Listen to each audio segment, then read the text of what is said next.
অতীতে অনেক সময়ই বুথ ফেরত সমীক্ষার ফল ভুল প্রমাণিত হয়েছে। তবু বিহারের বুথ ফেরত সমীক্ষার আভাস আবার সরকারে আসতে চলেছে এনডিএ। মহাগঠবন্ধনকে লড়াইয়ে অনেক পিছিয়ে রেখেছে বিভিন্ন সংস্থার এক্সিট পোলের হিসেব নিকেশ।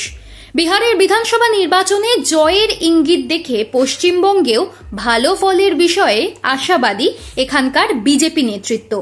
কেন এমন ভাবনায় আচ্ছন্ন পদ্ম শিবির? অনেক আগে থেকেই রাজনৈতিক মহল বলছে বিহারের ভোট আসলে বাংলার নির্বাচনের দিক নির্দেশক হতে পারে। বিহারেই প্রথম এসআইআর প্রক্রিয়ার মধ্যে দিয়ে নির্বাচন হয়েছে। সেখানকার মানুষ এসআইআর এর পরও কিভাবে নির্বাচনের ক্ষেত্রে প্রতিক্রিয়া দেন তা দেখার ছিল। ঘটনা হলো বিহারের ভোটে এসআইআর তেমন প্রভাবই ফেলেনি। অর্থাৎ এসআইআর পর্ব পার করে বিহারের সাধারণ জনতা কিন্তু পূর্ণ উৎসাহ নিয়েই ভোট দিয়েছেন। ৬৭%-এরও বেশি ভোট পড়েছে নির্বাচনে। এমন বিপুল পরিমাণ ভোট পড়াকে রাজনৈতিক মহল প্রতিষ্ঠান বিরোধী ইঙ্গিত বলেই ধরে। ঠিক এখানেই টুইস্ট। বিহারের অধিকাংশ এক্সিট পোল কিন্তু তা বলছে না। উল্টে এনডিএকেই পরবর্তী সরকারে দেখা যাচ্ছে, যা বাংলার বিজেপিকে নতুন করে উদ্যম দিচ্ছে ভোটে ঝাঁপিয়ে পড়ার জন্য। এই রাজ্যে বিজেপির সাংগঠনিক ত্রুটি নিয়ে চর্চা, আলোচনা, প্রশ্ন রয়েছে। কিন্তু রাজ্য নেতৃত্ব ভরসা রাখতে চাইছেন অমিত শাহের কৌশলের উপরে। যদিও গত দুটি নির্বাচনে স্বরাষ্ট্রমন্ত্রী যা ভবিষ্যৎবাণী করেছিলেন তার থেকে পশ্চিমবঙ্গে দলকে থামতে হয়েছে অনেক দূরে। সেই ব্যর্থতা মুছে ফেলতে খোদ অমিত শাহ বাংলার ভোটের সেনাপতি হিসেবে নামতে চলেছেন। ভোটের আগের মাস কয়েক কলকাতাতেই থাকবেন তিনি। 12টি রাজ্যের সাংগঠনিক প্রধানদেরও জরুরি তলব করা হয়েছে।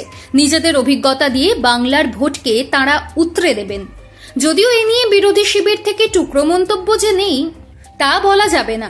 বিহারের ভোটের ইঙ্গিত দেখে বিজেপির বাংলা দখলের আশাকে অলীক কল্পনা বলেছে তৃণমূল কংগ্রেস।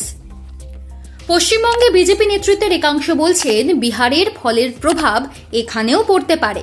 সমীক্ষা নিয়ে মন্তব্য না করলেও কেন্দ্রীয় প্রতিমন্ত্রী সুকান্ত মজুমদারের মিডিয়ায় দাবি, বিহারে আমরা ক্ষমতায় ফিরছি। এর ইতিবাচক প্রভাব পশ্চিমবঙ্গের রাজনীতিতেও পড়বে। এই ইতিবাচক প্রভাবের জন্য এখানকার বিজেপি নেতৃত্ব শাহের কৌশলের উপরই ভরসা রাখছেন। বিজেপির রাজ্য সভাপতি শ্রমিক ভট্টাচার্য বলছেন, স্বাধীন ভারতের সবচেয়ে বড় ভোট কৌশলী অমিত শাহ। গত নির্বাচনে আমরা হেরেছিলাম নিজেদের দোষে, ওর কিছু করার ছিল না। আর এবার কোনো ভুল নয়। বাংলায় ক্ষমতা দখলের স্বপ্ন 2019 সাল থেকে দেখা শুরু করেছে বিজেপি। 2021 সালে দিলীপ ঘোষের নেতৃত্বে কোমর বেঁধে নেমে পড়েছিল পদ্ম শিবির, কিন্তু সে আশা পূরণ হয়নি।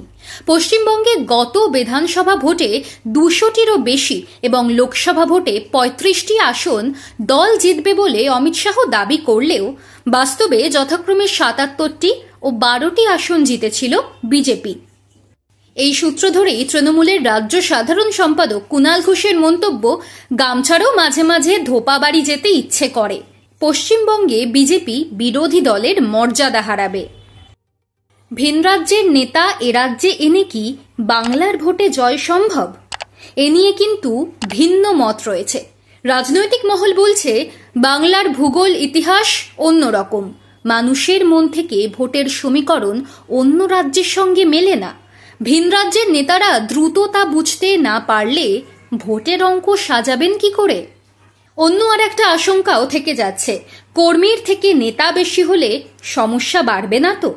সেই সঙ্গে বাংলার নেতাদের গুরুত্ব হারানোর যুক্তিও কেউ কেউ তুলে ধরছেন। সমস্যার পাহাড় টপকে বিজেপি বাংলার ভোটে সফল হতে পারবে কিনা এই উত্তরও কিন্তু খুঁজছে বিজেপির সমর্থকরা।